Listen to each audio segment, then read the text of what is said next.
Hey guys, 90% of యూత్లో వచ్చే common question మాట అసలు లైఫ్లో ఏది బెటర్, బిజినెసా లేకపోతే జాబా అని చెప్పి.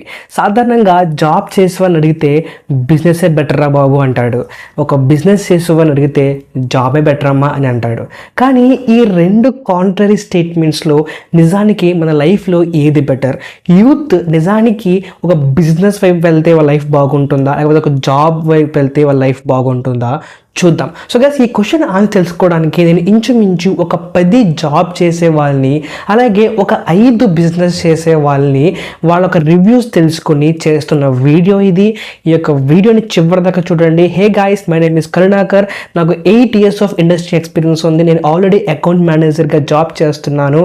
సో ఈరోజు నుంచి ఈ వీడియోస్లో ఎప్పుడు కూడా మన కెరియర్ గురించి, అసలు మనకి ఇద్దరు గ్రోత్ గురించి, అసలు మనం ఎటువైపు వెళ్ళాలి అనే దాని గురించి ఎక్కువ వీడియోస్ వస్తూ ఉంటాయి. మీరు చేయాల్సిందల్లా చిన్న హెల్ప్ అండి, ఈ యొక్క ఛానల్కి సబ్స్క్రైబ్ చేసుకొని, అలాగే ఈ కాంటెంట్ని ఖచ్చితంగా లైక్ చేయండి, అలాగే మీ ఫ్రెండ్స్కి కూడా షేర్ చేయండి. సో దట్ నాకు కూడా హెల్ప్ అవుతుంది, అలాగే మీ ఫ్రెండ్కి కూడా హెల్ప్ అవుతుంది.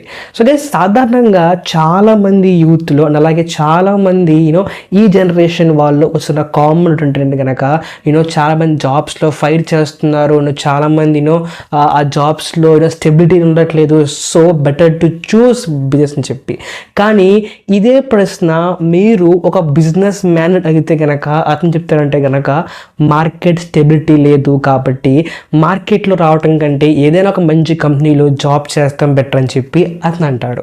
కానీ నిజానికి మనకి బెటర్ ఆపర్చునిటీ ఏది? సో గైస్, దీంట్లో మనకి కొన్ని కీ పాయింట్స్ మనం తెలుసుకోవాలి. సో కొన్ని ఫ్యాక్టర్స్ ఉంటాయి, అట్లా కన్సిడర్ చేసుకునే మనం అసలు జాబ్ బెటరా లేదా బిజినెస్ బెటరా మనం కన్సిడర్ చేసుకోగలుగుతాం. ఫస్ట్ ఆఫ్ ఆల్ మనకి జాబా బిజినెసా అంటే కనుక ఎవరికైతే రిస్క్ ఫ్యాక్టర్ అంటే మనకి నేను నా లైఫ్లో రిస్క్ తీసుకోగలను, నాకు మనీ ఫ్లో లేకపోయినా సరే నా ఫ్యామిలీ రన్ అవుతుంది, అండ్ అలాగే నేను బిజినెస్లో ఇన్వెస్ట్ చేస్తే కనుక నాకు ఎటువంటి బర్డెన్ కూడా పడదు అనే వాళ్ళు ఎవరైనా ఉంటే కనుక వాళ్ళు డెఫినెట్లీగా బిజినెస్కి వెళ్తేనే మందని చెప్తాను. అలా కాకుండా కొంచెం రిస్క్ ఫ్యాక్టర్ ఉండి ఒకవేళ నాకు పెర్ మంత్ ఎంత ఇన్కమ్ రాకపోతే కనుక నా ఫ్యామిలీ కొంచెం డిఫికల్ట్ సిచ్యువేషన్లో వెళ్తుంటే కనుక వాళ్ళు డెఫినెట్లీ జాబ్కి వెళ్తే బెటరు. సో ఇప్పుడు కొన్ని పాయింట్స్ తీసుకుందాం. అసలు ఈ పాయింట్స్ ఆధారంగా అసలు ఏది ఎవరికి బెటరో మీరే డిసైడ్ చేసుకోండి. నెంబర్ 1 వచ్చేసరికి ఇన్కమ్ స్టెబిలిటీ, అలాగే ఇన్కమ్ ఫ్లో మాట.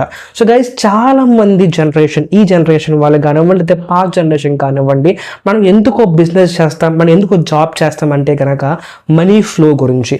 సో మనకి ఎవ్రీ డే కూడా, ఎవ్రీ మంత్ కూడా, ఎవ్రీ అవర్ కూడా మనకి మనీతో చాలా నెసెసిటీ ఉంటుంది. సో అదే మనీ మనకి లేకపోతే కనుక మనకి చాలా ఇబ్బందులు ఉంటాయి. నిజానికి ఒక middle class family 80% to 90% of problems కేవలం మనీ వల్లే వస్తుంది. ఒకసారి మీ ప్రాబ్లమ్స్ మీరు రివైజ్ చేసుకోండి, దాంట్లో ఆల్మోస్ట్ 90% ఆఫ్ ప్రాబ్లమ్స్ మీకు మనీ వల్లే వస్తాయి. సో అటువంటి ఒక మనీని మనం ఫ్రేమ్ చేసుకోవడానికి మనకి మనీ ఫ్లో అనేది చాలా ఇంపార్టెంట్. ఒక ఫ్యామిలీలో మీరు మనీని ఫ్లో చేయాలంటే కనుక మీ యొక్క ఫ్యామిలీ సిచ్యువేషన్ మీరు చూసుకోవాలి. మీ ఫ్యామిలీ ఎలా ఉంటుంది, మీ దాంట్లో మీరు ఒక్కలే ఎర్నరా, లేకపోతే మీతో పాటు సపోర్టింగ్ ఎవరైనా ఉన్నారా, లేకపోతే మీ యొక్క ఇన్కమ్ ద్వారా ఇంకా ఎవరైనా పడ్డారా అని చెప్పి ఈ అన్ని ఫ్యాక్టర్స్ కూడా ఇన్కమ్ ఫ్లో మీదకి వస్తాయి.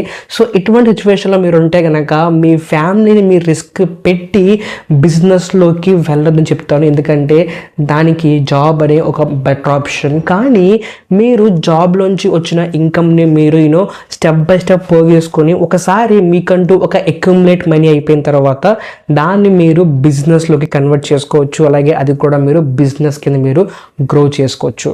అండ్ నెంబర్ 2 వచ్చేసరికి బీ యువర్ ఓన్ బాస్ మాట. సో ఇది కొంచెం బిజినెస్ మైండ్ సెట్ వాళ్ళకి బాగా ఎక్కువ నచ్చుతుంది. ఎందుకంటే ఇక్కడ చాలా మందికి అంటే ఆల్మోస్ట్ 30 to 40% ఆఫ్ పీపుల్కి జాబ్ ఎందుకు చేయరంటే కనుక సో నేను ఒకరి కింద పని చేయాలి, సో నాకు ఒకరి కింద పని చేయడం ఇష్టం అని చెప్పి వర్క్ చేయరు. సో అటువంటి వాళ్ళకి బాసీ నేచర్ ఎక్కువ ఉంటుంది. సో గైస్, అటువంటి వాళ్ళకి ఆబ్వియస్లీ మీరు ఏ జాబ్కి వెళ్ళినా సరే మీకు ఇంట్రెస్ట్ పుట్టదు, ఎందుకంటే మీ నేచర్ అది కాదు కాబట్టి. సో అటువంటి వాళ్ళకి ఆబ్వియస్లా బిజినెస్ బిజినెస్సే బెటర్ అని చెప్తాను. ఎందుకంటే మనకి ఒక బిజినెస్ మనం స్టార్ట్ చేస్తే కనుక దాంట్లో ఇన్ అండ్ అవుట్ రెస్పాన్సిబిలిటీ కానించి ప్రతిదీ కూడా మన హ్యాండ్ ఓవర్లో ఉంటుంది. అలాగే మనం చెప్పినట్టు అక్కడ జరుగుతుంది కాబట్టి సో ఎవ్రీథింగ్ కూడా మీ యొక్క వ్యాపారానికి మీరే రాజు కాబట్టి అక్కడ మీరు ఏం చెప్తే అక్కడ చెల్లుతుంది. కానీ ఒక జాబ్ వచ్చేసరికి సో మీకు ఒక హెడ్ ఉంటాడు, మీకు ఒక టీమ్ లీడర్ ఉంటాడు, లేకపోతే మీకు ఒక ఒక మేనేజర్ ఉంటాడు. సో అక్కడ మీ చెప్పింది కొన్నిసార్లు చల్లొచ్చు, చల్లకపోవచ్చు. సో అటువంటి టైంలో మీకు ఒకవేళ డిసప్పాయింటింగ్ కలిగితే కనుక సో ఒకవేళ మీకు కనుక బాసీ నేచర్ అంటే నేను ఒకరికి ఎందుకు పనిచేయాలి అనే థింగ్ ఉంటే కనుక డెఫినెట్లీగా మీరు బిజినెస్ చూసుకోవడం బెటర్. కానీ అదే బిజినెస్ మీకు మీ ఫ్యామిలీని మీరు బర్డెన్లోకి పెట్టకూడదు, ఇది గుర్తుపెట్టుకోండి. అండ్ నెంబర్ 3 వచ్చేసరికి స్టెబిలిటీ ఇన్కమ్ అన్నమాట. అంటే ఫర్ ఎగ్జాంపుల్ జాబ్లో ఉందనుకోండి, మీకు పెర్ మంత్కి ఒక ఇన్కమ్ మీకు సెట్ అయిపోతుంది. ఫర్ ఎగ్జాంపుల్ పెర్ మంత్ మీకు 40K, పెర్ మంత్ మీకు 50K అని సెట్ అయిపోతుంది. అలాగే ప్రతి ఇయర్ కూడా మీరు యొక్క శాలరీని మీరు గ్రో అవ్వడానికి మీరు ఎక్స్పెక్ట్ చేయొచ్చు. కానీ ఇన్ఫ్యాక్ట్ బిజినెస్లో అయితే కనుక మీకు ఎవ్రీ మంత్ కూడా ఒక స్టేబుల్ ఇన్కమ్ వస్తుంది అని మీరు చెప్పలేరు. అలాగే మీ యొక్క బిజినెస్ ఏ టైప్ అయినా కానివ్వండి, ఒక బయ్యర్ అని సదరు ఉంటాడు, వాడు మధ్యలో ఎవరున్నా సరే కొన్నిసార్లు వాళ్ళ దగ్గర నుంచి మనకి మనీ రావచ్చు, రాకపోవచ్చు, మనీ ఫ్లో టఫ్గా అవ్వచ్చు, మనీ ఫ్లో ఈజీగా అవ్వచ్చు. సో ఇటువంటి టైంలో మీకు కొన్నిసార్లు కొన్ని టఫ్ సిచ్యువేషన్స్ ఎదురవుతాయి. అటువంటి టైంలో మీకు బిజినెస్ అనేది కొంచెం టఫ్గా ఉండొచ్చు అండ్ అలాగే మనీ ఫ్లో కూడా మీకు కొంచెం టఫ్గా ఉండొచ్చు. సో అటువంటప్పుడు మీకు జాబ్ బెటర్ అనిపిస్తుంది. ఎందుకంటే జాబ్లో మనకి ఫిక్స్డ్ ఇన్కమ్ వస్తుంది.